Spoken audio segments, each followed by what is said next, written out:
Einst, in den beschaulichen Tälern der Schweizer Alpen, wo die Gipfel in den Himmel ragten und die Luft nach Tanne und frisch gemähtem Heu duftete, stand ein altes Bauernhaus. Seine Holzbalken, von der Zeit gezeichnet, erzählten Geschichten von Generationen, die hier gelebt und gearbeitet hatten. Das Dach, mit schweren Schindeln gedeckt, bot Schutz vor den strengen Wintern und den Sommerregen. Auf dem Hof, wo einst Kühe gemolken und Käse hergestellt wurde, herrschte nun eine spürbare Müdigkeit. Gerhard, ein Mann, dessen Schultern unter einer unsichtbaren Last gebeugt zu sein schienen, stand am Schatten des offenen Scheunentors. Er hielt ein winziges Bündel, das leise weinte, ein Säugling, dessen Jammern so müde klang, als hätte es schon zu viel von der Welt gesehen. An seiner Seite stand ein Mädchen von etwa 6 Jahren, ihre Augen, zu jung für die Härte, die sie bargen, musterten die Fremde, die sich näherte. Die Luft am Haus roch nicht nach dem würzigen Duft von gebratenen Kartoffeln oder frischem Brot, sondern nach Verlassenheit. In diesem Moment, als Gerhard sich angesichts der Last, die auf ihm lag, innerlich aufgab, fasste Manuela einen Entschluss. »Wenn Sie mich hier bleiben lassen«, sagte sie mit einer Stimme, die trotz ihrer Müdigkeit Stärke verriet, »kann ich das Abendessen zubereiten.« Was als verzweifelter Wunsch einer hungrigen Wanderin begann, wurde zur Grundlage einer der schönsten Geschichten, die die windgepeitschten Schweizer Berge je getragen haben. Wenn Sie glauben, dass das Schicksal manchmal die richtige Person zur richtigen Zeit an unsere Seite stellt, wenn die Hoffnung schwindet, dann hinterlassen Sie mir ein Likte. Abonnieren Sie hier den Kanal Erzählungen aus alter Zeit und aktivieren Sie die Glocke, um keine Geschichte zu verpassen. Erzählen Sie mir in den Kommentaren, von wo aus Sie uns lauschen. Beginnen wir unsere Reise. Auf den abgelegenen Höfen der Schweizer Alpen, wo die Zeit langsamer zu fließen schien, wurden Geschichten wie diese über die Almwege und durch die Täler getragen. Der schmale Pfad, der sich durch das schroffe Gelände schlängelte, trug keinen Namen auf den Karten, denn Karten verzeichneten keine Orte, an denen die Welt vergessen zu haben schien. Es war ein Weg, gesäumt von trockenen Gräsern und von steilen Hängen, auf dem zu dieser späten Stunde kaum eine Menschenseele zu sehen war. Die Sonne, die sich bereits den westlichen Gipfeln näherte, tauchte die Landschaft in ein warmes, orangefarbenes Licht. Manuela war fast 3 Tage lang auf diesem Pfad unterwegs gewesen. Sie hatte an den klaren Bergbächen getrunken und unter dem Blätterdach alter Tannen geschlafen, wenn die Nacht hereinbrach. Ihre kleine Ledertasche schlug gegen ihr Bein, und darin befand sich nicht viel, was die Welt als wertvoll erachten würde. Doch alles, was Manuela wirklich besaß, eine Garniturkleidung, einen Kamm aus Knochen, ein Erbstück ihrer Mutter und ein gebundenes Notizbuch, in dem die feine Handschrift ihrer Mutter die Rezepte aufbewahrte. Rezepte, die von Generation zu Generation weitergegeben wurden, von Mutter zu Tochter. Manuela war 22 Jahre alt, doch ihre Seele trug die Schwere vieler gelebter Leben. Ihr Vater, ein fahrender Händler, war bei einem Sturz von seinem Pferd ums Leben gekommen, als sie noch ein Kind war, und hinterließ nur Schulden und die leise Wehmut nach einem Mann, der mehr unterwegs als zu Hause war. Ihre Mutter, deren Hände rissig und deren Herz sanft war, hielt noch 2 Jahre stand, bis die Schwindsucht ihr Werk vollbrachte, das die Trauer nicht geschafft hatte. Manuela war mit 16 allein und wurde von ihrer Großtante Dora aufgenommen, die in einem kleinen Haus am Rande einer Pension lebte und ihren Lebensunterhalt mit feiner Näharbeit verdiente. Tante Dora war nach außen hin eine strenge Frau, doch ihr stilles Herz zeigte sich in ihren Gesten. Sie lehrte Manuela, aus wenig viel zu machen in der Küche, eine Handvoll Mehl zu einer Mahlzeit für 3 Tage zu strecken, aus einem Rinderknochen eine Brühe zu kochen, die selbst einen Kranken hätte aufwecken können. Manuela pflegte Tante Dora 5 Jahre lang, sah sie langsam verblassen wie eine Kerze, die sanft ausbrennt. Als Tante Dora eines Märzmorgens für immer einschlief, erkannte Manuela, dass sie niemanden mehr auf der Welt hatte. Der Vermieter des Hauses erschien noch vor der Beerdigung und fragte, wann sie ausziehen würde. Kein Erbe, kein entfernter Verwandter, kein Mann, der wartete. Nur der Weg und die hartnäckige Hoffnung, dass irgendwo ein Mädchen gebraucht wurde, das zu arbeiten verstand. Sie packte das wenige, was sie besaß, in ihre Tasche. Das Notizbuch mit den Rezepten ihrer Mutter legte sie wie eine heilige Reliquie zwischen ihre Kleider und brach auf, ohne zurückzublicken. Denn zurückblicken war ein Luxus, den Menschen ohne festen Boden nicht leisten konnten. Der Hof tauchte am Ende dieses Nachmittags wie eine Fata Morgana in der Einöde auf. Manuela konnte es kaum glauben, als sie das alte Holztor sah, den weiten, steinichten Hof, das Haus mit seinen grauen Steinmauern und dem steilen Giebeldach, das Gehege mit einigen mageren Kühen und den Hühnern, die ziellos pickten. Es war kein reicher Ort, aber ein Ort, an dem Menschen lebten, und Menschen bedeuteten die Möglichkeit einer warmen Mahlzeit und eines Schlafplatzes. Sie hielt am Wegesrand an. Sie richtete ihren Zopf, den der Wind halb gelöst hatte. Sie klopfte den Staub von ihrem hellen Kleid, das nach 3 Tagen Marsch nicht mehr ganz so hell war, und atmete tief durch, bevor sie das Tor aufstieß. Das Knirschen des Holzes hallte über den Hof und genügte, um die Aufmerksamkeit der Anwesenden zu wecken. Das Erste, was Manuela sah, war das Mädchen. Sie saß auf einem niedrigen Holzschemel nahe dem Hühnerstall und schälte Kartoffeln mit einer Ernsthaftigkeit, die keinem Kind angemessen schien. Denn es war der Ausdruck dessen, der gelernt hatte, dass die Welt kein sicherer Ort ist. Ihr kastanienbraunes Haar war bis zum Kinn geschnitten. Sie trug ein einfaches Kleid aus abgenutztem Stoff und ihr Blick maß die Fremde von Kopf bis Fuß, ohne ein Wort zu sagen, ohne eine Geste zu machen, ohne zu lächeln. Manuela wollte gerade den Mund öffnen, als sie das Weinen hörte. Es kam aus dem Haus, ein leises Babyweinen, das schon seine Stimme vom vielen Weinen ermüdet hatte. Und mit ihm erschien der Mann. Gerhard trat aus dem Haus wie jemand, der aus einem endlosen Kampf kommt. Er war groß, mit breiten Schultern und riesigen Händen eines Mannes, der das Land bestellt, seit er denken kann. Doch alles an ihm schrie Müdigkeit. Sein Bart war seit Tagen nicht rasiert. Sein Leinenhemd war zerknittert und hatte einen Fleck Milch auf der Schulter. Seine eingesunkenen Augen trugen diese Art von Erschöpfung, die nicht durch eine Nacht Schlaf geheilt werden kann. Denn es war nicht nur sein Körper, der am Ende war. Am linken Arm hielt er ein etwa 7 bis 8 Monate altes Baby, eingewickelt in ein altes Tuch. Das Kind wand sich und jammerte mit dieser Unruhe dessen, der etwas braucht, das der Vater ihm nicht geben kann. Gerhard blickte Manuela mit Überraschung und einer gewissen Skepsis an, denn in jenen Zeiten war eine alleinreisende Frau auf den Wegen eine Sache, die Fragen aufwarf. Manuela schluckte ihre Nervosität hinunter und sprach mit fester Stimme, entschuldigte sich für die Störung und sagte, sie wolle nur ein Glas Wasser, um ihre Reise fortzusetzen. Gerhard stieg vorsichtig die beiden Stufen des Korridors hinunter, das Baby auf dem Arm, das sich unaufhörlich bewegte. Er antwortete, dass Wasser vorhanden sei, sie es sich aber selbst einschenken müsse, da er das Kind nicht absetzen könne. Manuela dankte ihm und ging in Richtung Haus, vorbei an dem Mädchen, das weiterhin auf dem Schemel saß und jeden Schritt der Fremden mit diesen wachsamen Augen verfolgte. Als Manuela die Küche betrat, zog sich ihr Herz zusammen. Ein Gefühl, das sie kannte, denn es war die gleiche traurige Unordnung, die sie in den letzten Monaten am Haus von Tante Dora gesehen hatte, als die alte Dame die Dinge nicht mehr in Ordnung halten konnte. Der Holzherd war kalt, mit tagelang angesammelter Asche. Schmutzige Töpfe stapelten sich am Steinbecken, vertrocknete Essensreste klebten am Tisch. Kein Zeichen von zubereitetem Essen, kein Geruch von Bohnen auf dem Feuer, kein Brot, das unter einem Tuch auskühlte. Sie blickte in den Tontopf in der Ecke, schöpfte sich Wasser und trank langsam nachdenkend. Dann blickte sie wieder in die Küche, die Töpfe, den toten Herd, das Fenster, durch das sie Gerhard am Hof sah, wie er vergeblich versuchte, das Baby zu beruhigen, während das Mädchen mechanisch weiter Kartoffeln schälte. Manuela dachte an den Weg, der sie draußen erwartete, an die ungewissen Dörfer, an die Türen, die sich öffnen oder auch nicht, und sie dachte an dieses Haus, das jemanden brauchte, genauso wie sie einen Ort brauchte. Die Entscheidung bildete sich, bevor ihr Verstand protestieren konnte. Sie trat aus der Küche auf den Korridor, wo Gerhard mit dem Baby gesessen hatte, und sprach ohne Umschweife, ohne ihren eigenen Mut um Erlaubnis zu fragen. »Herr Gerhard, ich sehe, der Herd ist kalt und die Kinder haben noch nicht gegessen.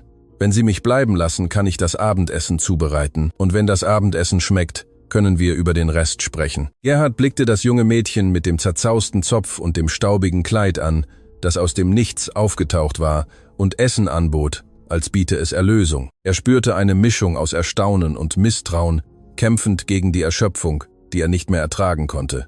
Er hätte Nein sagen müssen, er hätte die Höflichkeit erwidern und das Mädchen weiterziehen lassen sollen. Aber das Baby weinte in seinem Arm. Die Tochter schälte draußen Kartoffeln, allein wie eine winzige alte Frau, und seit 3 Tagen hatten keiner von ihnen mehr eine richtige Mahlzeit gegessen. Die Scham, zuzugeben, dass er es nicht konnte, wog weniger als der Hunger seiner Kinder. Er nickte kurz. Manuela wartete nicht, bis er seine Meinung änderte. Sie trat in die Küche wie jemand, der ein Feld der Arbeit betritt, krempelte die Ärmel ihres Kleides hoch und begann mit dem Herd. Sie reinigte die alte Asche, ordnete das Holzpirme am Eck und zündete mit der Geschicklichkeit einer, die das ihr Leben lang getan hat, das Feuer beim ersten Versuch an. Während die Flammen an Kraft gewannen, suchte sie in der Speisekammer und fand eingeweichte Bohnen, die niemand gekocht hatte. Ein Stück Speck, Maismehl, ein paar Eier und die Kartoffeln, die das Mädchen draußen schälte. Es war nicht viel, aber Manuela hatte von ihrer Mutter gelernt, dass Kochen keine Frage des Überflusses ist, sondern des Könnens. In weniger als einer Stunde roch die Küche dieses Hofes zum ersten Mal seit vielen Monaten wieder nach richtigem Essen. Die Bohnen blubberten dick am Eisentopf. Die gekochten Kartoffeln dampften in einer Schüssel, Spiegeleier glänzten in der schwarzen Pfanne. Und der Duft verbreitete sich wie eine lebendige Präsenz, am ganzen Haus, und trieb die Traurigkeit aus jeder Ecke. Das Mädchen war das Erste, das zur Küchentür kam, vom Geruch angezogen wie ein wildes Tier, das Futter wittert. Sie blieb stehen und blickte Manuela mit dieser Mischung aus Hunger und Misstrauen an, die einem das Herz brach. Manuela erzwang kein Gespräch, sondern deckte nur den Tisch mit dem, was sie fand, stellte 3 Teller auf und servierte das Essen schweigend, als würde sie das jeden Tag tun, als gehöre sie schon immer zu dieser Küche. Gerhard kam mit dem Baby auf dem Arm herein, blieb an der Tür stehen und blickte auf den gedeckten Tisch mit einem Ausdruck, den Manuela nicht deuten konnte, der aber schmerzgemischt mit etwas anderem zu sein schien. Er setzte sich langsam, legte das Kind auf seinen Schoß und blickte auf den Teller, als könne er nicht glauben, dass er echt war. Sie aßen fast ohne zu sprechen. Das Mädchen, das Manuela als Clarita kennenlernen würde, aß alles auf ihrem Teller und blickte mit einem Hunger zur Schüssel, der nicht nur Hunger nach Essen war. Manuela gab nach, ohne zu fragen, und das Mädchen nahm ohne Dank an, aber aß jeden Bissen mit einer Aufmerksamkeit, die mehr sagte als jedes Wort. Gerhard aß langsam, kaute sorgfältig, und Manuela merkte, dass er gegen etwas in sich kämpfte, gegen eine Emotion, die Männer dieser Zeit und dieses Ortes sich nicht erlaubten zu zeigen. Das Baby, das sich durch die Wärme der Küche und den Geruch des Essens beruhigt hatte, schlief auf dem Schoß des Vaters ein, mit leicht geöffnetem Mund. Und als das Abendessen beendet war und Stille in der warmen Küche einkehrte, blickte Gerhard Manuela an und sagte nur, dass das hintere Zimmer leer sei und sie diese Nacht dort bleiben könne. Am Morgen würden sie sprechen. Manuela dankte mit einer Geste und räumte die Teller ab. Sie wusch alles schweigend, während Gerhard die Kinder in die Zimmer brachte. Und als sie allein in der Küche war, hörte sie die Geräusche des Hofes, der sich für die Nacht zur Ruhe legte. Das ferne Wiehern des Viehs, der Wind in den Bäumen des Gartens, das Knistern der letzten Glut, am Herd. Bevor sie in das kleine Zimmer ging, fielen ihre Augen auf ein Foto, das an der Wohnzimmerwand hing, zwischen einem Holzkreuz und einem trockenen Rosmarinzweig. Es war das Porträt einer jungen Frau mit hellen Augen und dunklem Haar, mit einem ruhigen Lächeln, das das ganze Haus zu segnen schien. Manuela blickte auf dieses Gesicht und spürte etwas Seltsames in ihrer Brust. Eine Empfindung, die weder Traurigkeit noch Freude war, sondern etwas, das sie noch nicht benennen konnte. Sie wich schnell mit dem Blick aus und ging in das Zimmer, wo sie sich auf das schmale Bett mit der dünnen Matratze legte und die Augen schloss, lauschend auf den Atem des Hauses um sie herum. In dieser Nacht, zum ersten Mal seit Wochen, weinte niemand auf diesem Hof, weder das Baby, noch das Mädchen, noch der Mann. Und Manuela, die heute Morgen keinen Ort hatte, an dem sie sterben konnte, schlief ein und fühlte, dass vielleicht, nur vielleicht, dieser kalte Herd auf sie gewartet hatte. Die Sonne schlief noch hinter den Bergen, als Manuela an diesem ersten Morgen die Augen öffnete. Ihr Körper schmerzte vom Weg, aber ihr Kopf war schon wach, bevor der Rest erwachte. Denn das Haupt einer Frau, die ihren Wert beweisen muss, ruht nicht gut. Sie stand auf, zog dasselbe Kleid an, das sie in der Nacht gewaschen und am Fenster aufgehängt hatte, und ging barfuß durch den dunklen Flur zur Küche. Alles war so, wie sie es hinterlassen hatte, sauber und ordentlich, und die Stille des Hauses war eine, die einen bis zum eigenen Herzschlag hören ließ. Manuela zündete den Herd in der Dunkelheit an, aus Gewohnheit, aus Gefühl, aus Instinkt, der ihr jahrelanges Kochen in die Hände geschrieben hatte. Und als die ersten Flammen die Kalkwände beleuchteten, spürte sie, dass sie das Richtige tat. Sie setzte Wasser auf, fand eine Handvoll gerösteten Kaffees in einer Blechdose, malte ihn in der Mühle und goss ihn langsam auf, ließ den starken Duft jeden Winkel als stillschweigende Einladung erobern. Gerhard erschien in der Küchentür, bevor der Kaffee fertig war, mit dem Baby am Arm und dem Ausdruck dessen, der nicht genug geschlafen hatte, sich aber daran gewöhnt hatte. Er blieb einen Moment stehen und sah Manuela sich in der Küche bewegen, als kenne sie jede Ecke, jede einzelne Löffel. Und etwas an dieser Szene störte ihn auf eine Weise, die er nicht erklären konnte. Es war keine schlechte Unbehaglichkeit. Es war das Unbehagen, jemanden einen Raum einnehmen zu sehen, der zu lange leer gewesen war, so wie wenn man ein Fenster nach monatelangem Verschließen öffnet und das Licht stark in die Augen dringt. Manuela bemerkte seine Anwesenheit und bot ihm ohne Zeremonie Kaffee an, während sie bereits eine Tasse warme Milch für das Baby zubereitete, mit der Sorgfalt dessen, der weiß, dass eine kleine Kreatur Nahrung in der richtigen Menge braucht. Gerhard nahm den Kaffee und setzte sich an den Tisch, ohne recht zu wissen, was er sagen sollte, denn morgendliches Plaudern war keine Gewohnheit, die er nach Rosas Weggang beibehalten hatte. Beim Kaffee an diesem ersten Morgen schlossen die beiden den Handel ab, ohne viele Worte zu benötigen. Gerhard sagte, er habe kein Geld, um einen Lohn zu zahlen, dass der Hof seit seiner Einsamkeit nur das Nötigste produziere, dass er mit Vieh und Saat kaum zurechtkomme, ohne ständig nach drinnen laufen zu müssen wegen der Kinder. Manuela antwortete, sie verlange keinen Lohn, sie verlange Dach, Essen und das Recht zu bleiben, solange sie nützlich sei. Sie sagte, sie könne kochen, waschen, nähen, den Garten pflegen und Kinder erziehen und habe keine Angst vor schwerer Arbeit. Gerhard schwieg eine Weile, drehte die Tasse in seinen dicken Händen und nickte dann auf diese knappe Weise, die Manuela bald als seine Art, alles zu sagen, ohne ein Wort zu verschwenden, kennenlernen würde. So kam die Vereinbarung zustande, schlicht wie ein Handschlag an der Scheune, und Manuela krempelte die Ärmel hoch, bevor die Sonne ganz aufgegangen war. Die ersten Tage waren von harter Arbeit und vorsichtiger Stille geprägt. Manuela verwandelte diese verlassene Küche wieder in das Herz des Hauses. Sie stand vor allen auf, zündete das Feuer an, bereitete Kaffee mit Maisbrot oder Mauskuchen zu, fütterte den kleinen Tonito mit perfekt zubereitetem Haferbrei und hatte das Mittagessen bereit, wenn Gerhard vom Feld kam, bedeckt mit Schweiß und Staub. Das Haus begann wieder nach Menschen zu duften, die sich kümmern. Die Töpfe glänzten wieder am Haken an der Wand. Die Wäsche erschien gewaschen und gefaltet in den Truhen. Der Hof wurde gefegt. Der Garten, der zum Dickicht geworden war, erhielt neue Pflege. Und nach sprossen dort neue Kohl, Zwiebel, Koriander und Minzpflanzen, die Manuela mit Samen pflanzte, die sie von einem vorbeikommenden Händler erbat. Gerhard beobachtete alles mit einem Staunen, das er zu verbergen suchte. Er kehrte vom Feld zurück und fand jeden Tag ein verwandeltes Haus vor, die Kinder sauber und ernährt, das Abendessen dampfte auf dem Herd, und er empfand eine so große Dankbarkeit, dass sie ihm manchmal am Herzen schmerzte, denn Dankbarkeit, wenn sie sich mit Schuld vermischt, wird zu einem schwer zu entwirrenden Knoten. Die Schuld lebte in ihm seit der Nacht, als Rosa krank wurde.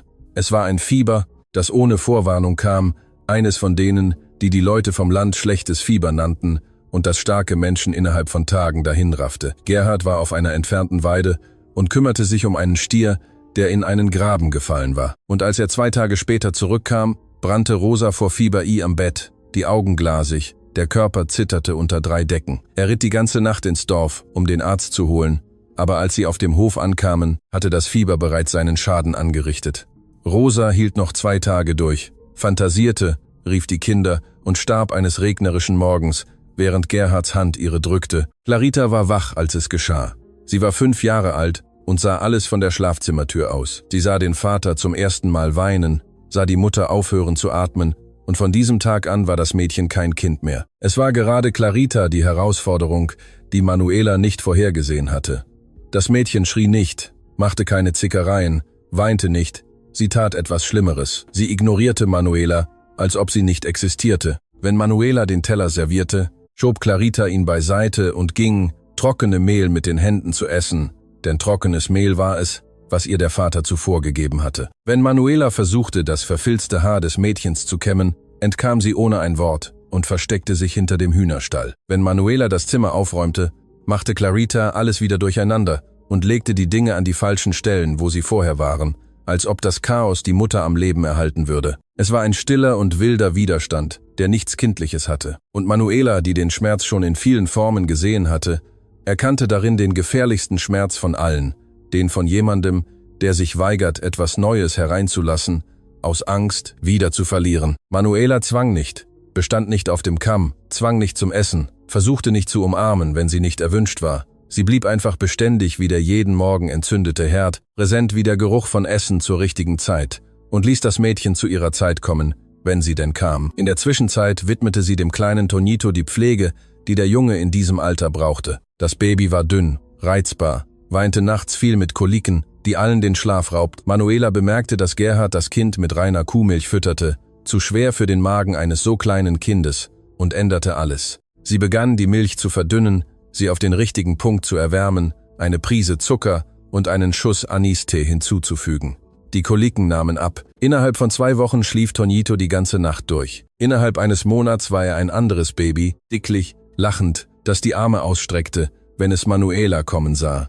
Gerhard sah all das und wurde innerlich weicher, ohne es zu merken. Er begann, früher vom Feld zurückzukehren, nicht weil die Arbeit nachgelassen hatte, sondern weil das Haus wieder ein Ort geworden war, an dem man sein wollte. Er begann während der Mahlzeiten mehr zu sprechen. Zuerst über Dinge vom Feld, dann über die Kinder, dann über Angelegenheiten, die keinen Nutzen hatten, aber die Stille mit etwas Gutem füllten. Manuela hörte mit echter Aufmerksamkeit zu, stellte Fragen zum Vieh, zur Aussaat, zur Erde, und Gerhard fand sich dabei, Dinge mit einer Geduld zu erklären, von der er nicht wusste, dass er sie hatte, fast lächelnd, wenn sie schnell verstand. Aber keiner von beiden sprach das Thema an, das wie eine Regenwolke über dem Haus schwebte, die nicht fiel. Keiner von beiden sprach über Rosa. Die zweite Woche brachte den ersten Besuch von außen. Don Norberto, ein Nachbarbauer, alt und angesehen, erschien an einem Mittwochnachmittag auf einem Schimmel, der schon bessere Zeiten gesehen hatte, genau wie sein Besitzer. Er war ein respektierter Mann in der Region, ebenfalls Witwer, aber seit langem verwitwet, eine Witwenschaft, die sich wie eine Kruste um die Brust gelegt hatte. Er hatte seine Frau vor über 15 Jahren verloren und sich nie davon erholt, allein auf einem zu großen Hof für einen einzelnen Mann lebend, mit Knechten, die sich um alles kümmerten, während er langsam in einem Schaukelstuhl, umgeben von Aguardiente und Stille, verblasste. Don Norberto liebte Gerhard wie einen Sohn, den er nie hatte, und kam ab und zu, um zu sehen, ob der junge Mann das Gewicht trug. An diesem Tag fand er das Haus anders und das Mädchen in der Küche vor, und seine Augenbrauen hoben sich höher als sein Hut, als er ihn abnahm. Gerhard erklärte die Situation mit wenigen Worten, und Don Norberto hörte schweigend zu. Sein Blick wanderte zwischen dem Mann, dem Mädchen und den Kindern, mit diesem Ausdruck dessen, der genug gelebt hat, um zu wissen, dass das Leben Verwicklungen schafft, die niemand plant. Der Alte sagte nicht, ob er zustimmte oder missbilligte. Er trank nur den Kaffee, den Manuela ihm servierte. Er lobte das Maisbrot mit einem Brummen, das dem Lob am nächsten kam, das er von sich gab. Und als er ging, zog er Gerhard die am Hof beiseite. Was er ihm sagte, war kurz und direkt. Das Mädchen wirkte wie ein anständiger Mensch, und das Haus sei besser als seit Monaten gesehen, aber die Leute am Dorf wüssten es bereits, denn die Händler trügen Nachrichten schneller als der Wind, und Doña Eulalia, Rosas Pate, die den Laden auf dem Platz führte, sage jedem, der hören wollte, dass Gerhard eine Frau gefunden habe, bevor die Trauerzeit für seine Frau vorbei sei. Gerhard spürte, wie sein Blut erhitzte, aber Don Norberto hob die Hand und bat um Ruhe und sagte, er sei nicht hier, um zu urteilen, jeder wisse, welche Last er trage und welches Heilmittel er brauche. Aber er solle vorsichtig sein, denn das Dorfgemunkel könne mehr zerstören als eine Flut. An diesem Abend, nachdem Gerhard sich zurückgezogen und das Haus dunkel geworden war, setzte sich Manuela mit dem aufgeschlagenen Rezeptbuch ihrer Mutter auf dem Schoß auf das Bett am hinteren Zimmer. Sie blätterte langsam durch die Seiten und las die mit Bleistift in feiner, schräger Schrift geschriebenen Notizen. Und jedes Rezept brachte den Geist einer Erinnerung mit sich. Den Orangenkuchen für die Sonntagnachmittage, den Milchreis für das Johannisfest, den Haferbrei, den ihre Mutter machte, wenn Manuela krank wurde. Mitten am Heft, zwischen dem Rezept für Polverons und dem für Guavenkonfitüre, befand sich eine ausgerissene Seite. Das Stück Papier, das übrig blieb, zeigte, dass es hastig zerrissen worden war. Und Manuela strich mit dem Finger über den unregelmäßigen Rand mit einer alten Traurigkeit. Es war das Rezept für die Geburtstagstorte, die ihre Mutter für sie machte, eine Sahnetorte mit Guavenkaramell, die nach Kindheit und Zugehörigkeit schmeckte. Die Seite war beim Umzug nach dem Tod der Mutter verloren gegangen. Oder vielleicht auch davor. Manuela wusste es nie. Sie wusste nur, dass sie seit dem Verschwinden dieses Rezepts nie mehr ihren Geburtstag gefeiert hatte. Denn ohne diesen Kuchen war der Tag nur ein weiterer leerer Tag. Sie schloss das Heft, legte es unter das Kissen und löschte die Lampe. Da hörte sie ein Geräusch, kleine Schritte, am Flur, leicht wie eine Katzenpfote. Manuela blieb reglos am Bett liegen, hielt den Atem an und hörte die Schritte in der Küche anhalten. Sie wartete einen Moment und stand langsam auf, ging leise zur Tür. Was sie sah, drückte ihr das Herz zusammen, auf eine Weise, die sie nicht erwartet hatte. Clarita stand vor dem Küchenfenster, barfuß, am weißen Nachthemd, das Gesicht an das dunkle Glas gedrückt, blickte nach draußen. Das Mädchen weinte nicht, machte kein Geräusch, stand nur da und blickte auf den Feldweg, der in der Dunkelheit verschwand, wartend. Manuela verstand ohne Erklärung, denn es gibt Dinge, die man mit der Brust und nicht mit dem Kopf versteht. Clarita wartete auf die Rückkehr ihrer Mutter. Jede Nacht, während der Vater den schweren Schlaf der Erschöpfung schlief, stand dieses 6-jährige Mädchen auf und ging zum Fenster, um darauf zu warten, dass die Mutter auf dem Feldweg erschien, denn niemand hatte ihr Herz davon überzeugen können, dass wer unter der Erde verschwindet, nicht auf dem Feldweg von oben zurückkommt. Manuela kehrte schweigend ins Zimmer zurück, ohne dass das Mädchen es bemerkte, und legte sich lange mit offenen Augen in die Dunkelheit, das Gewicht dessen spürend, was sie nun wusste. Sich um dieses Haus zu kümmern, war nicht nur eine Frage des entzündeten Herdes und der gewaschenen Wäsche. Es ging darum, Wunden zu heilen, die niemand sah, die in der Dunkelheit bluteten, die mehr schmerzten bei jemandem, der kein Alter hatte, um zu verstehen, was es bedeutet, für immer zu verlieren. Die Wochen vergingen in diesem Rhythmus der Routine, die sich ohne Erlaubnis einstellt, und Gerhards Hof bekam ein Gesicht, das er seit langer Zeit nicht mehr hatte. Manuelas Garten trug bereits die ersten Früchte. Der Hof war immer gefegt. Die Hühner legten wieder regelmäßig, weil sie jetzt pünktlich Futter bekamen, und das Haus roch den ganzen Tag nach Essen. Denn Manuela war eine dieser Frauen, die kochen wie beim Beten, mit dem Glauben, dass Nahrung heilt, was Medizin nicht erreicht. Gerhard arbeitete besser auf dem Feld, seit er das Baby nicht mehr auf dem Rücken tragen musste oder bei jedem Weinen nach drinnen rennen musste.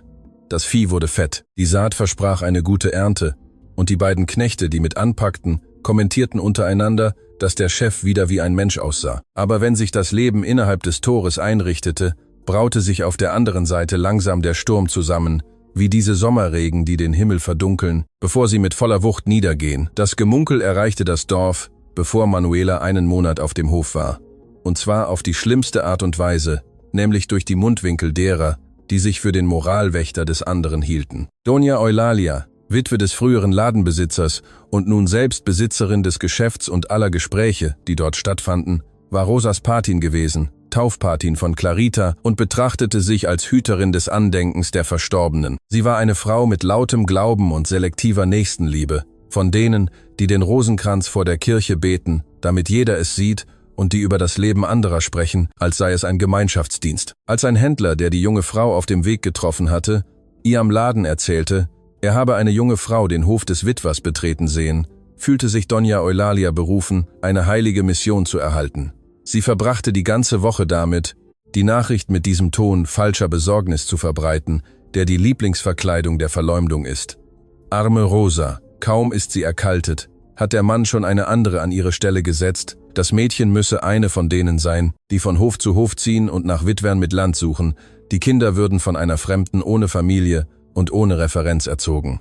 Das Gift verbreitete sich Ei am Dorf wie ein Ölfleck Ei am Wasser, und als Gerhard auf dem Monatsmarkt erschien, um Käse zu verkaufen und Vorräte zu kaufen, spürte er die Blicke, bevor er die Worte hörte.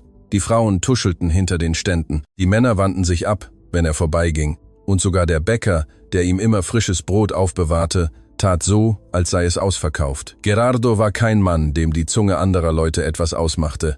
Er hatte ein dickes Fell für solche Dinge. Aber als er an diesem Nachmittag auf den Hof zurückkehrte und Manuela auf dem Korridor sah, mit Tonito auf dem Arm, der leise ein Wiegenlied sang, während die Sonne ihr Gesicht golden färbte, spürte er zum ersten Mal die Angst, dass diese Situation enden könnte, dass der Druck von außen verderben könnte, was von innen funktionierte. Er sagte Manuela nichts über den Markt. Er behielt das Unbehagen für sich, so wie Männer dieser Zeit es taten, indem sie die Sorge unter der Arbeit vergruben, wie jemand, der Samen vergräbt und vorgibt, ihn vergessen zu haben. Aber Doña Eulalia war keine Frau, die sich mit Getuschel zufrieden gab. An einem Freitagnachmittag, als die Sonne bereits an Kraft verlor und Manuela gerade die Bohnen für den nächsten Tag eingeweicht hatte, stoppte das Geräusch einer Karre am Tor und 3 Frauen stiegen mit dem Ausdruck dessen, der zu einer Beerdigung geht. Doña Eulalia ging voran, wie immer in Schwarz gekleidet, den Rosenkranz um den Hals und die Bibel unter dem Arm als Kriegsschild. Dahinter kamen 2 Kompagnoninnen aus dem Dorf,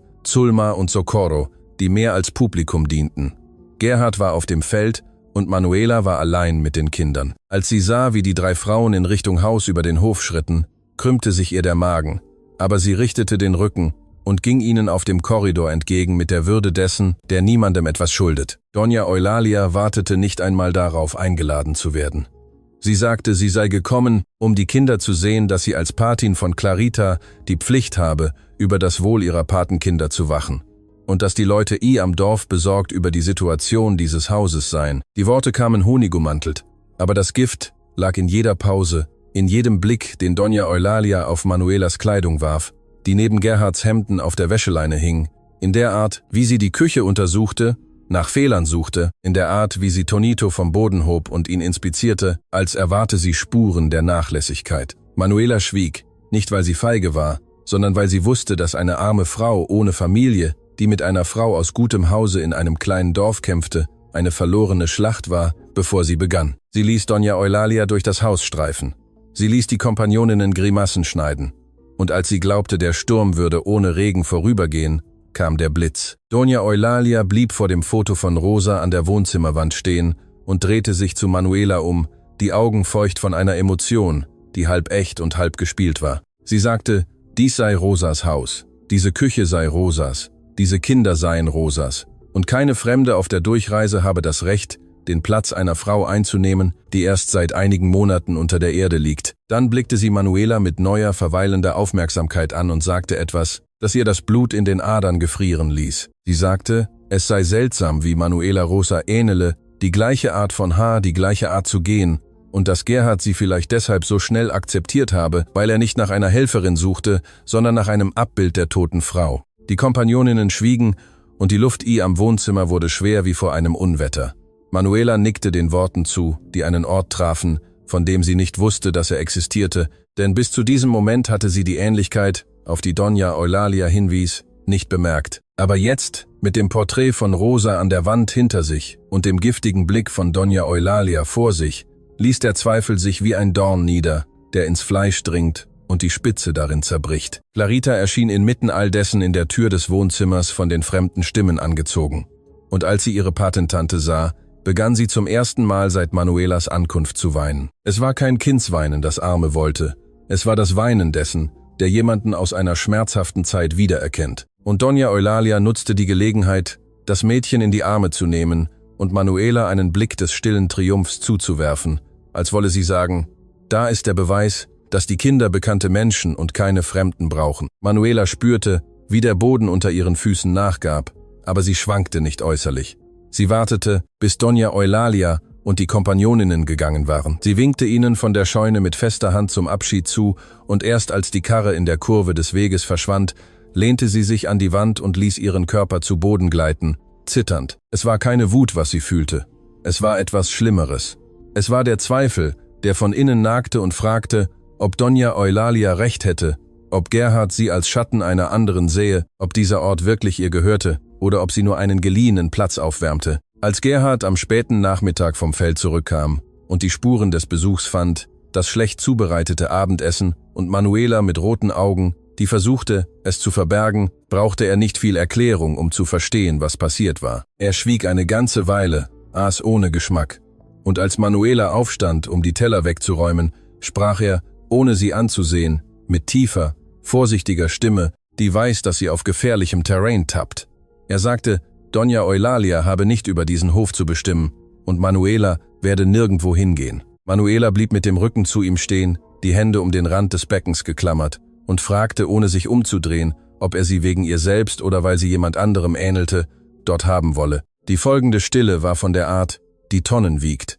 Gerhard legte langsam die Gabel nieder, blickte auf den Rücken dieser Frau, die sein Haus und seine Kinder gerettet hatte, und spürte eine Verwirrung in seiner Brust, die er nicht entwirren konnte. Er sagte, er habe nie darüber nachgedacht, dass für ihn Manuela Manuela sei und Rosa Rosa, und dass, wenn er aufgetaucht sei, er es nicht bemerkt habe, aber die Worte kamen unsicher, und Manuela nahm die Zögerung wie einen Schlag wahr. Sie beendete das Geschirrschrubben schweigend und zog sich ins Zimmer zurück, ohne Gute Nacht zu sagen.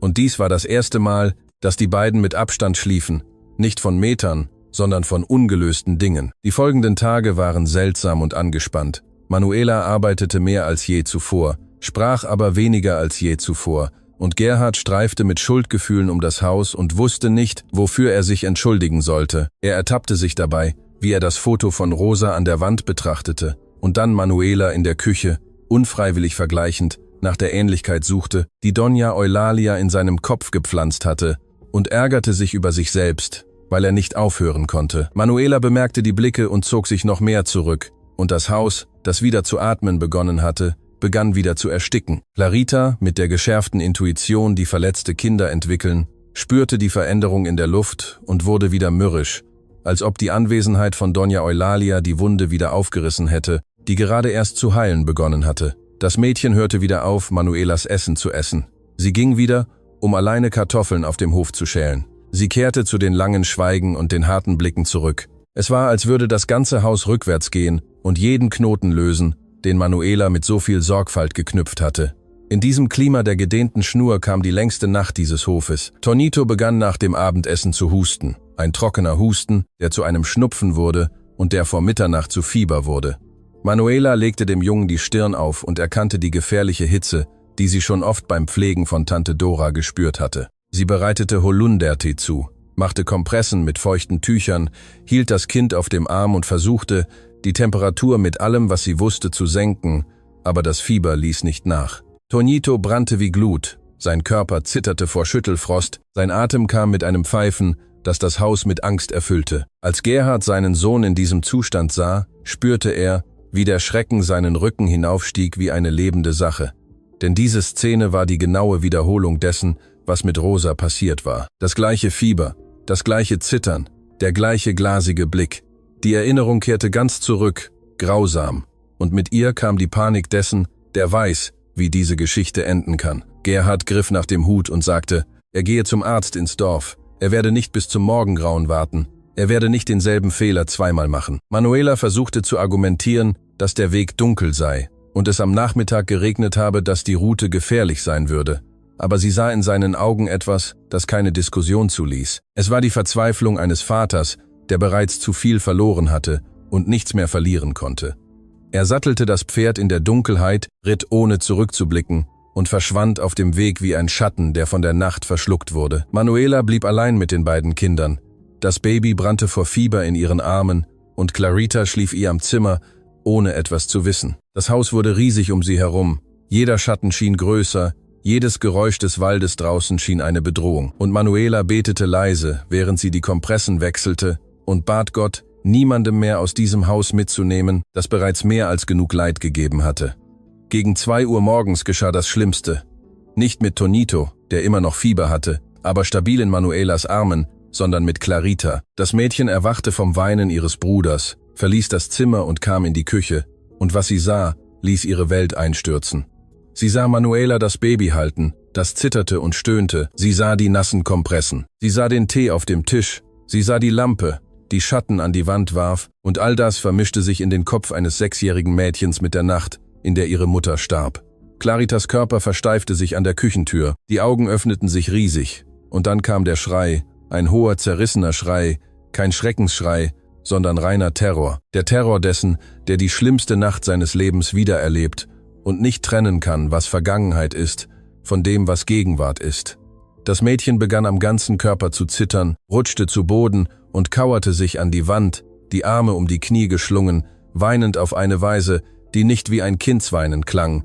Es klang wie das Klagen eines verletzten Tieres. Manuela spürte, wie die Verzweiflung sie erdrückte, denn sie hatte ein krankes Baby am Arm und ein panisches Mädchen auf dem Boden und war allein mitten in der Nacht, ohne jemanden, der ihr half. Aber Verzweiflung ist ein Luxus, den eine Mutter sich nicht leisten kann. Und genau das wurde Manuela in dieser Stunde, ohne es zu merken, ohne es zu planen, ohne um Erlaubnis zu bitten. Sie legte Tonito vorsichtig ins Kinderbett, deckte den Jungen zu und kniete sich auf den Boden neben Clarita. Das Mädchen kauerte sich mehr zusammen, floh vor Berührung wie ein in die Enge getriebenes Tier.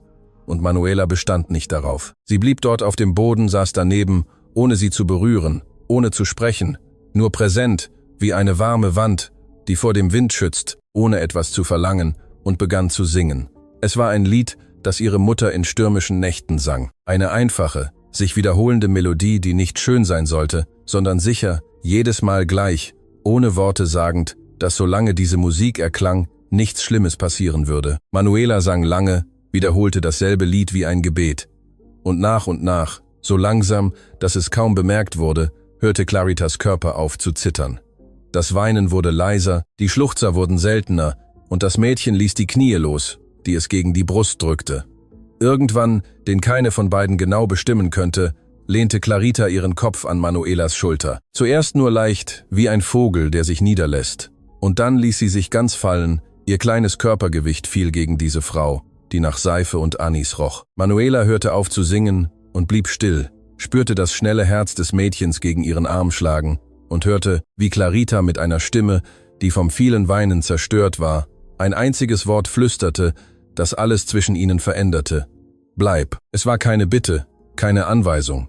Es war Hingabe. Ein 6-jähriges Mädchen sagte mit dem einzigen Wort, dass sie konnte, dass sie es nicht mehr ertragen könne, Leute zu verlieren, dass sie nicht mehr am Fenster warten könne, dass wenn diese Frau ginge, wie die Mutter gegangen war, sie es nicht noch einmal überleben würde. Manuela drückte das Mädchen an sich und weinte mit ihr am Stillen, denn es gibt Schmerzen, die nur vergehen, wenn man sie mit jemandem teilt, der sie versteht. Der Morgengrauen fand die beiden schlafend auf dem Küchentürboden, an die Wand gelehnt, Clarita in Manuelas Schoß eingerollt wie ein Welpe, der endlich Zuflucht gefunden hat. Tonito schlief am Kinderbett daneben, seine Atmung ruhiger, das Fieber sichtbar niedriger. So fand Gerardo sie, als er mit dem Dorfarzt fast bei Sonnenaufgang ankam, durchnässt von Regen und Schlamm, das Pferd erschöpft von der Müdigkeit. Er blieb an der Küchentür stehen und sah diese Szene an, ohne sich bewegen zu können, denn was er sah, war keine Angestellte, die Kinder pflegte, die nicht ihre eigenen waren, sondern eine Mutter, die seine Kinder hielt, als seien sie das Wertvollste auf der Welt. Der Arzt untersuchte Tonito,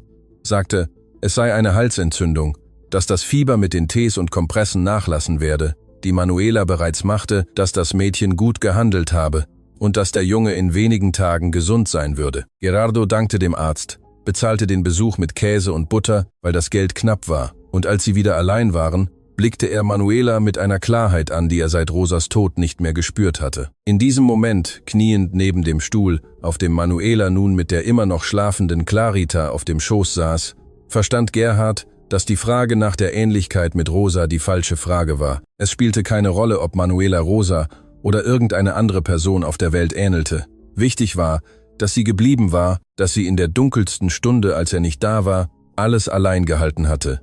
Sie hielt das Haus, sie hielt das kranke Baby, sie hielt das zerbrochene Mädchen, und das war keine Sache dessen, der jemandem ähnelte, sondern eine Sache dessen, wer jemand war. Er sagte nichts, denn er hatte noch nicht die richtigen Worte gefunden, aber er berührte Manuelas Hand mit den Spitzen seiner verhornten Finger, und sie hob ihre müden Augen, und was zwischen diesen beiden Blicken geschah, trug mehr als jede Formulierung. Etwas änderte sich auf diesem Hof nach dieser Nacht, und es war nichts Sichtbares, aber es war in der Luft spürbar wie der Regen, bevor er fällt. Gerhard erwachte am nächsten Morgen anders, mit einer Festigkeit in seinem Blick, die Manuela ihm nie gekannt hatte. Eine Entscheidung, die während des Ritts in der Dunkelheit geboren und gereift zu sein schien, als er die beiden Frauen seines Lebens auf dem Küchentürboden schlafen sah. Er trank schweigend Kaffee. Er blickte Clarita an, die zum ersten Mal seit Wochen neben Manuela am Tisch saß und das Maisbrot ohne Beschwerde aß. Er blickte Tonito an, der bereits Verbesserungen am Kinderbett zeigte, mit weniger roten Wangen, und dann stand er auf, setzte seinen Hut auf und sagte, er gehe ins Dorf, um einige Dinge zu erledigen. Er erklärte nicht, was das für Dinge waren, und Manuela fragte nicht, denn sie hatte gelernt, dass Gerhard ein Mann war, der mit Taten und nicht mit Versprechungen sprach. Was Gerhard an diesem Morgen tat, erfuhr das ganze Dorf vor Mittag. Er ging direkt zur Kapelle und suchte Vater Venancio auf, einen dünnen Mann mit weißen Haaren und sanften Augen, der Gerhard seit seiner Kindheit kannte und seine beiden Kinder getauft, mit Rosa die Hochzeit gefeiert und seinen Körper der Erde übergeben hatte. Gerhard setzte sich auf die vordere Bank der leeren Kirche und erzählte Vater alles mit der rohen Ehrlichkeit dessen, der Dinge nicht schmücken kann. Er erzählte von Manuela, von der Arbeitsvereinbarung, von der Verbesserung der Kinder, vom Besuch von Doña Eulalia und dem Getuschel. Und er erzählte auch, mit tieferer Stimme und die Hände den Hut am Schoß geklammert, dass er für diese Frau etwas empfand, das er nicht mehr zu empfinden erwartete und dass er nicht zu empfinden berechtigt sei. Vater Venancio hörte alles ohne Unterbrechung, wie Männer, die gelernt haben, dass Zuhören wichtiger ist als Raten. Und als Gerhard fertig war, schwieg der Vater einen Moment und blickte auf das Kreuz des Altars, bevor er sprach. Was der Vater sagte, war einfach, und Gerhard trug diese Worte sein Leben lang. Er sagte, Trauer sei kein Gefängnis, und Gott habe die Nostalgie nicht erfunden, um jemandem das Leben zu verbieten. Dass die Ehrung dessen, der gegangen ist, nicht darin besteht, mit ihm zu welken, sondern aufrecht zu stehen und zu kümmern, was geblieben ist. Er sagte, Rosa sei eine gute Frau und Mutter gewesen, aber sie sei bei Gott, und die Kinder seien auf der Erde und bräuchten lebende Pflege, keine tote Ehrung. Er sagte, wenn Manuela eine gute Frau sei und Gerhard in seinem Herzen empfinde, was er mit seinem Mund sage, dann solle er es richtig machen, sie vor Gott und der Gemeinschaft heiraten, ihr den Respekt einer Ehefrau geben und nicht die Schande einer Arimada. Gerhard verließ die Kirche mit leichterer Brust, als er hineingegangen war, und ging zum zweiten Besuch des Tages. Er hielt die Karre vor dem Laden von Doña Eulalia an, als die Bewegung ihren Höhepunkt erreichte, mit einem halben Dutzend Leuten, die kauften und auf der Bank plauderten. Doña Eulalia sah ihn kommen und richtete sich hinter dem Tresen auf, bereit für die Konfrontation, von der sie wusste, dass sie kommen würde. Aber was Gerhard tat, überraschte sie. Er schrie nicht, er beschuldigte nicht, er drohte nicht, er betrat den Laden ruhig, nahm aus Höflichkeit den Hut ab und sprach laut genug, dass alle dort drinnen es hören konnten.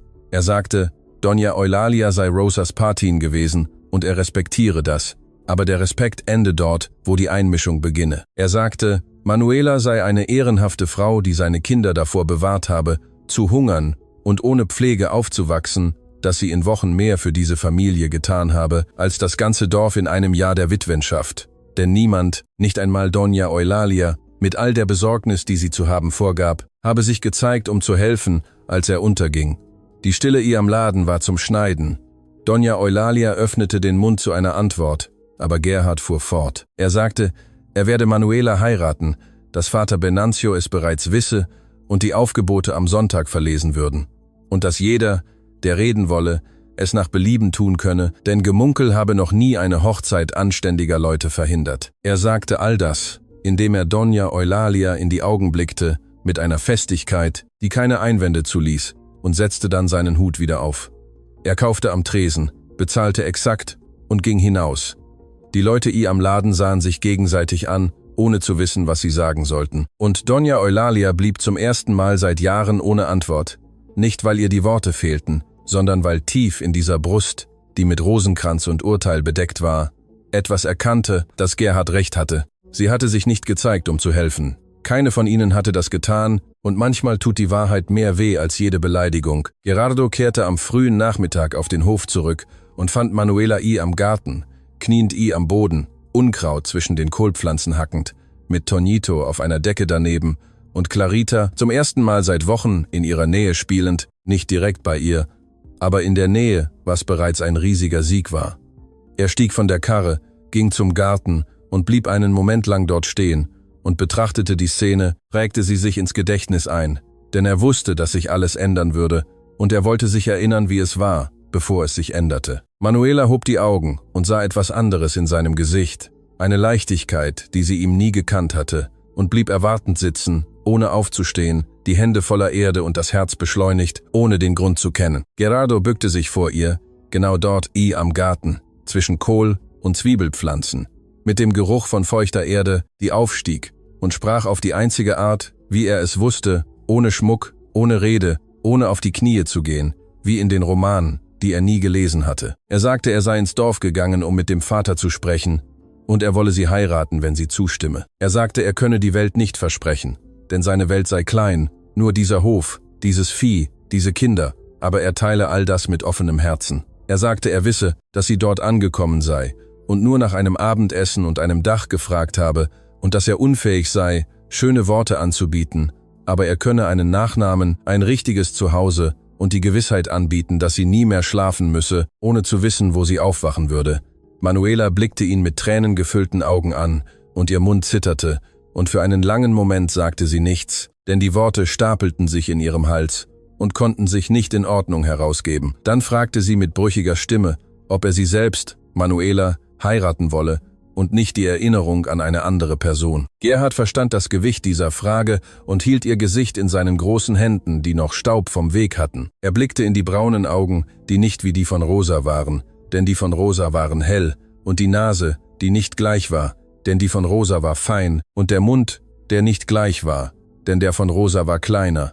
Und er sagte, er sehe sie an, nur sie, dass es Manuela sei, die sein Hausfeuer wieder entzündet habe. Es sei Manuela gewesen, die seinem Sohn beigebracht habe zu schlafen. Es sei Manuela gewesen, die seine Tochter auf dem Küchentürboden gehalten habe, als die Welt zusammenbrach, und dass es mit Manuela sei, mit der er auf diesem Korridor alt werden wolle. Sie sagte ja, das Wort, denn das Ja kam als Tränen und Lachen zugleich. Und Clarita, die nah genug war, um alles zu hören, blickte aus der Ferne mit dieser Ernsthaftigkeit zu, die ihre Marke war. Manuela blickte das Mädchen an und streckte ihre von Erde schmutzige Hand aus, ohne zu zwingen, ohne zu ziehen, nur anbietend, wie sie es vom ersten Tag angetan hatte. Clarita blieb einen Moment ruhig, der wie die ganze Welt dauerte, und dann ging sie langsam, Schritt für Schritt, und ergriff Manuelas Hand mit ihren kleinen Fingern, die festdrückten.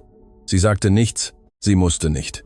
Gerhard blickte die beiden verschlungenen Hände an und wusste, dass dies der Segen war, der fehlte, wichtiger als der des Vaters, wichtiger als der des ganzen Dorfes. Die Hochzeit wurde auf 3 Wochen später angesetzt. Genug Zeit für die Aufgebote und damit Manuela ein anständiges Kleid aus Stoff nähen konnte, das Gerhard ihr am Dorf kaufte. Vater Venancio verlas die Aufgebote an den beiden folgenden Sonntagen und niemand trat auf, um es zu verhindern. Obwohl Manuela sicher war, dass Doña Eulalia in der ersten Reihe stehen würde, um Einspruch zu erheben, erschien Doña Eulalia an beiden Sonntagen nicht in der Kirche. Und Manuela erfuhr später, aus dem Mund von Don Norberto, dass die Ladenbesitzerin seit dem Tag, an dem Gerardo mit ihr sprach, geschwiegen hatte und einige der Kompagnoninnen begonnen hatten, ihren Ton zu ändern und sagten, dass der Witwer schließlich recht hatte und niemand geholfen hatte, als er es brauchte. Die Leute sind so, meine Leute, sie wenden sich dorthin, wo der Wind wechselt. Und manchmal reicht es, wenn eine Person die Wahrheit laut ausspricht, damit das Schloss des Gemunkels einstürzt. Der Hochzeitstag erwachte mit diesem sauberen Septemberhimmel, den nur das Land kennt, blau vor Schmerz, so schön, mit einem lauen Wind, der den Duft von Orangenblüten aus dem Garten trug. Die Zeremonie sollte schlicht in der kleinen Dorfkirche mit wenigen Gästen stattfinden. Don Norberto würde Gerhards Pate sein und die Frau des ältesten Knechts des Hofes würde Manuelas Patin sein, denn sie hatte keine Familie, die diesen Platz einnehmen konnte. Manuela machte sich am hinteren Zimmer fertig, das bald nicht mehr nur ihr gehören würde. Sie zog das neue Kleid aus roher Baumwolle mit einer kleinen Spitze am Kragen an, die sie selbst nachts nach dem Einschlafen der Kinder gestickt hatte. Sie flocht ihr Haar mit Orangenblüten, die Clarita am Garten geschnitten hatte. Und gerade dieses Detail brachte Manuela vor der Zeremonie zum Weinen. Die Blumen waren am frühen Morgen auf ihrem Bett erschienen, ohne Notiz, ohne Erklärung. Aber Manuela wusste, dass es Clarita gewesen war, denn niemand anderes wachte in diesem Haus vor der Sonne auf. In der Kirche wartete Gerhard die Furs am Anzug, der nur zu besonderen Anlässen aus der Truhe kam, dem gleichen, den er zur Hochzeit mit Rosa getragen hatte, und er versteckte ihn nicht und entschuldigte sich nicht dafür, denn für Gerhard war das Tragen dieses Anzugs keine Wiederholung der Vergangenheit, sondern ein Beweis dafür, dass das Leben auf denselben Fundamenten weitergeht und dass niemandem etwas wegnimmt. Als Manuela in die Kapelle trat, einen Strauß Feldblumen haltend, mit Clarita an ihrer Seite, die mit erhobenem Kopf voranschreitet. Denn sie hatte keinen Vater, der ihr den Arm gab, aber sie hatte die Würde, allein zu gehen. Gerhard spürte, wie ihm die Augen brannten und schämte sich nicht. Vater Venancio zelebrierte die Zeremonie mit Worten, die vom Neuanfang und von Mut sprachen, von Händen, die sich in der Dunkelheit ausstrecken und andere Hände finden. Und als er sie zu Mann und Frau erklärte, tat Clarita, die auf der ersten Bank mit Tonito auf dem Schoß saß, etwas, das niemand in dieser Kirche erwartet hatte. Sie lächelte, ein kleines, fast unsichtbares Lächeln, aber es war das erste Lächeln dieses Mädchens seit über einem Jahr. Und wer es sah, spürte, dass hier etwas geschah, das über eine Hochzeit hinausging. Es war eine Familie, die sich mit neuem Garn auf altem Stoff neu zusammenfügte. Die Feier fand auf dem Hof statt, mit einem Tisch am Hof unter dem Schatten des großen Baumes. Einfache und reichliche Speisen, die Manuela in den Tagen zuvor mit Hilfe der Nachbarinnen zubereitet hatte, die die Situation endlich akzeptiert hatten. Es gab Festreis, Hühnchen in Soße, Charro-Bohnen, süßes Brot, Milchkaramell und Kaffee zur richtigen Zeit. Die wenigen Gäste aßen und plauderten, bis die Sonne unterging, und als sie gingen, blieb der Hof in dieser guten Stille eines Hauses, voller Frieden. Manuela räumte die Teller am Hof auf, als sie spürte, wie jemand an der Kante ihres Kleides zog. Sie blickte nach unten und sah Clarita mit einem gefalteten Papier in der Hand, das sie ihr mit dieser Feierlichkeit reichte, die Kinder haben, wenn sie etwas sehr Wichtiges tun. Manuela bückte sich und nahm das Papier. Sie faltete es langsam auf, und was sie fand, ließ ihre Beine schwach werden. Es war eine Rezeptur, geschrieben mit der runden, unsicheren Schrift eines Kindes, das noch lernt, voller Fehler und Tintenflecken, aber perfekt lesbar. Sahnetorte mit Guavenkaramell. Manuela blickte Clarita ohne Verständnis an. Ihr Herz schlug so stark, dass es aus ihrer Brust springen wollte. Und das Mädchen erklärte auf diese hastige Art, wie Kinder es tun, die viel zu sagen haben und wenig Übung darin haben, es zu sagen. Sie erzählte, dass sie Manuela viele Nächte lang das Rezeptbuch habe ansehen sehen, mit dem Finger über diese zerrissene Seite fahren und dass sie eines Tages Doña Eulalia am Laden gefragt habe, ob sie das Rezept für Sahnetorte mit Guavenkaramell kenne, weil Doña Eulalia ein altes Rezeptbuch ihrer Mutter besitze. Doña Eulalia, von der niemand erwartet hätte, dass sie bei irgendetwas hilft, suchte am Buch. Sie fand ein ähnliches Rezept und diktierte es Clarita, damit sie es eines Nachmittags, als das Mädchen mit Gerhard ins Dorf fuhr, kopieren konnte. Das Mädchen hatte das Papier tagelang unter dem Kissen aufbewahrt und auf den richtigen Moment gewartet und beschloss, dass die Hochzeit der richtige Moment sei. Denn Hochzeit sei ein Tag des Geschenks und dies sei das Geschenk, das sie geben wolle. Manuela hielt dieses Papier wie eine heilige Reliquie und die Tränen fielen ohne Erlaubnis, dick und heiß, befeuchtend das neue Kleid und das Rezept und Claritas Hände, die sie in ihren Händen hielt. Es war nicht nur ein Rezept, meine Leute, es war die fehlende Brücke. Es war das Mädchen, das sagte, dass sie Manuela nicht als Ersatz für die Mutter akzeptiere, sondern als jemanden Neues, den sie lieben könne. Es war die fehlende Seite am Heft und am Leben. Und es war Doña Eulalia dort am Dorf, mit all ihren Fehlern und ihrer scharfen Zunge, die zeigte, dass unter dem Urteil manchmal ein Herz steckt, das das Richtige tun kann, wenn ein Kind es verlangt. Gerhard fand die beiden umarmt auf dem Hof, Manuela kniend, Clarita an der Brust haltend, beide weinend und lachend, und er kniete sich neben sie und umarmte sie in einer Umarmung, die auch den in der Hängematte schlafenden Tonito und die Erinnerung an Rosa einschloss, die nicht vergessen werden musste, damit das Leben weitergehen konnte. Die Monate nach der Hochzeit waren geprägt von Lernen und festigenden Bindungen. Manuela hörte auf, die Mädchen zu sein, die half, und wurde zur wahren Besitzerin des Hauses, die das Menü bestimmte, die Speisekammer verwaltete, den Stoffpreis Pirf am Laden verhandelte, über die Aussaat und die Ernte mitentschied.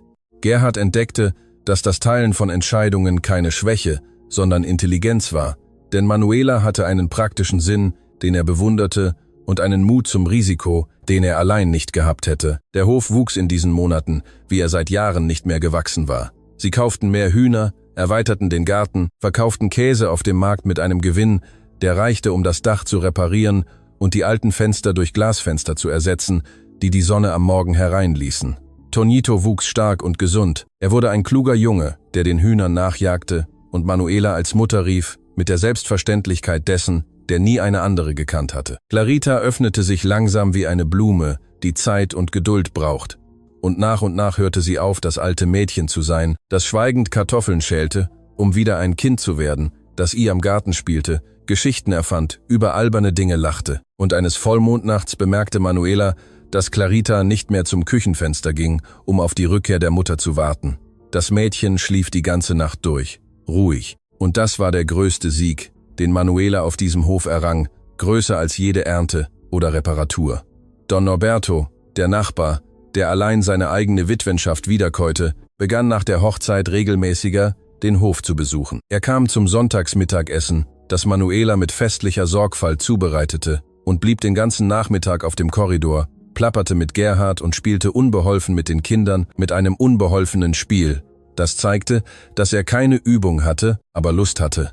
Manuela bemerkte, dass der Alte sich veränderte, dass das Zusammenleben mit einer lebendigen Familie etwas in ihm auftaute, das die Einsamkeit verhärtet hatte. An einem dieser Sonntage gestand Don Norberto Gerhard mit stockender Stimme, die nach Aguardiente und Emotionen klang, dass er sich geirrt habe, sich so viele Jahre in Trauer einzuschließen, dass seine Frau ihn nicht allein in einem zu großen Haus verderben sehen wollte und dass Gerhards Mut, neu anzufangen, ihm ein Schlag ins Gesicht und gleichzeitig eine Lektion gewesen sei. Gerardo sagte nichts, er füllte nur das Glas des Alten wieder auf, denn auf dem Land werden Dinge besser pink am geteilten Schweigen gesagt als in jeder Rede. 1,5 Jahre nach der Hochzeit, an einem Sommernachmittag, an dem die Hitze die Luft über der Erde erzittern ließ, rief Manuela Gerhard, er möge sich auf den Korridor setzen und erzählte ihm mit zitternden Händen auf dem Schoß, dass sie ein Kind erwarte. Gerhard blieb einen Moment lang reglos, der Ausdruck leer, als er eine Nachricht erhielt, die zu groß war, als dass sein Gesicht sie erreichen könnte. Und dann lächelte er auf eine Weise, die Manuela ihm noch nie gekannt hatte. Ein Lächeln, das ganz war, ohne Schatten, ohne Vorbehalt, ohne irgendeinen Geist dahinter. Er umarmte sie dort auf dem Korridor mit der Kraft dessen, der den Beweis umarmt, dass das Leben ihn nicht aufgegeben hat. Und Manuela nickte am Griff dieser Arme, dass die Frage nach der Ähnlichkeit mit Rosa ein für allemal gestorben war, begraben unter allem, was sie gemeinsam aufgebaut hatten. Die Kreatur wurde am folgenden Frühjahr geboren, ein Junge, den sie Antonio nannten, zu Ehren von Manuelas Vater, den der Weg zu früh davongetragen hatte, den sie aber nie vergaß. Doña Eulalia schickte als Geschenk ein Set handgestrickter Kleidung mit einer kurzen Notiz, auf der nur stand, für den Jungen, mit Wünschen für Gesundheit. Und Manuela bewahrte diese Notiz neben dem Rezept auf, das Clarita kopiert hatte. Denn es waren Beweise dafür, dass Menschen sich ändern können, wenn Zeit und Wahrheit ihre Arbeit tun. Die Jahre vergingen mit der Eile, die Jahre haben, wenn das Leben wirklich gelebt wird. Tonito wuchs und wurde ein fleißiger Junge, der seinem Vater auf dem Feld mit derselben stillen Hingabe wie Gerhard half. Clarita wurde ein hübsches und fleißiges Mädchen, das mit Vater Venancio lesen lernte und dann den Kindern der Nachbarschaft unter dem großen Baum Pirms einem Hof beibrachte, denn das Dorf hatte keine Schule und sie beschloss, dass sie haben würde. Antonio, der Jüngste, wuchs auf, indem er hörte, dass er 2 Väter am Himmel hatte, den Großvater Arriero und die Tante Rosa, die über die Sterne wachte, und er fühlte nie, dass diese geflickte Familie weniger eine Familie sei als jede andere. Der Hof gedieh und wurde zum größten in der Region, mit gutem Gras, fettem Vieh, einem Garten, der das ganze Jahr über Früchte trug, und einem großen Haus mit offenen Fenstern, wo immer Leute am Tisch saßen und Essen auf dem Herd war. Don Norberto verbrachte seine letzten Jahre damit, das Haus zu besuchen, als sei er ein geliehener Großvater. Und als er eines Winterabends alt starb, war es Gerardo, der sich um die Beerdigung kümmerte, und Manuela, die für das Totenmahl kochte. Denn wahre Familie ist nicht nur Blut. Lange Zeit später, als Gerhards Haar ganz weiß geworden war und Manuelas Hände die Spuren eines ganzen Arbeitslebens trugen, setzten sich die beiden auf denselben Korridor, wo alles entschieden worden war. Die Sonne sank hinter den Bergen und malte den Himmel in diesem Orange, das nur das Land kennt. Und der Hof drumherum war lebendig, mit dem Lärm von Enkeln, die am Hof rannten, und dem Geruch von Kaffee, der in der Küche durchdrang. Clarita, die jetzt eine erwachsene Frau mit eigener Familie war, kam zu Besuch mit ihren Kindern. Tonito war am Stall beim Vater und zeigte dem ältesten Sohn, wie man eine Kuh melkt. Antonio schickte Briefe aus der Stadt, wohin er zum Studieren gegangen war, und in jedem Brief kam ein Stück Nostalgie und das Versprechen, zurückzukehren. Manuela blickte auf all das Haus, das sie tot vorgefunden und zu neuem Leben erweckt hatte, den Garten, den sie gepflanzt hatte, den Garten, der gewachsen war, und spürte einen so großen Frieden, dass er vor lauter Schönheit schmerzte. Gerardo nahm ihre Hand, wie er es jeden Nachmittag auf diesem Korridor tat, verschränkte seine verhornten Finger mit ihren und fragte sie, ob sie sich an den Tag erinnere, an dem sie ankam. Manuela lächelte und sagte, sie erinnere sich an alles, an den kalten Herd, an das weinende Baby, an das ernste Mädchen auf dem Hof und an die riesige Angst, dass sie am Morgen zurückgeschickt werden würde. Gerhard schüttelte langsam den Kopf und sagte, seine Angst an diesem Tag sei eine andere gewesen. Es war die Angst, Hilfe anzunehmen, zuzugeben, dass er es nicht allein schaffte, jemandem Einlass in ein Haus zu gewähren, das er mit verschlossener Tür und dem Schmerz verriegelt hatte. Manuela lehnte ihren Kopf an seine Schulter und murmelte leise den Satz, den sie vor vielen Jahren gesagt hatte, wenn Sie mich hier bleiben lassen, kann ich das Abendessen zubereiten. Gerhard lachte mit diesem tiefen, rauen Lachen eines alten Mannes, der alles geweint hat, was er zu weinen hatte, und jetzt nur noch lachen kann. Er antwortete, dass sie viel mehr als nur das Abendessen gemacht habe, dass sie das ganze Haus, die ganze Familie, das ganze Leben gemacht habe. Und Manuela drückte seine Hand und sagte, sie habe es nicht allein getan, dass er an jenem Nachmittag die Scheune offen gelassen habe und dass dies manchmal alles sei, was Gott von einem verlange. Keine großen Heldentaten, keine Wunder, nur dass man die Scheune öffnet, wenn jemand eintreten muss. Und so endet diese Geschichte, meine Leute, keine Geschichte von Liebe auf den ersten Blick, keine Geschichte von Leidenschaft, die in einem Blitz entsteht und in einem Sturm vergeht. Es ist eine Geschichte von Liebe, die am entzündeten Herd am frühen Morgen aufgebaut wird, in der Hand, die ein Kind in einer Fiebernacht hält, auf dem Teller, der zur richtigen Zeit gedeckt wird, in der Stille, die mehr sagt als eine Rede. Gerardo und Manuela, was spielt der Name für eine Rolle? Denn diese Geschichte geschieht jedes Mal, wenn jemand den Mut hat, seine Hand auszustrecken und jemand den Mut hat, sie anzunehmen. Wenn diese Geschichte dein Herz berührt hat, wie sie mich beim Erzählen berührt hat, hinterlasse mir jetzt dein Like. Abonniere hier den Kanal Erzählungen aus alter Zeit. Aktiviere die Glocke und teile sie mit jemandem, der hören muss, dass neu anzufangen keine Schwäche ist, sondern das Tapferste, was es gibt. Erzähle mir in den Kommentaren, welcher Moment dich am meisten berührt hat. War es der Schrei von Clarita auf dem Küchentürboden? War es der Heiratsantrag am Garten? Oder war es jenes gefaltete Papier mit dem Rezept, das das Mädchen unter dem Kissen aufbewahrt hatte? Ich möchte wissen, was in deinem Herzen geblieben ist. Und denke immer daran, manchmal glaubt man nur, um einen Teller Essen zu bitten, aber Gott weiß, dass man am Grunde einen Zuhause braucht. Bis zur nächsten Geschichte. Bleib bei Gott und möge er dein Haus segnen, so wie er Gerhards und Manuelas Haus gesegnet hat.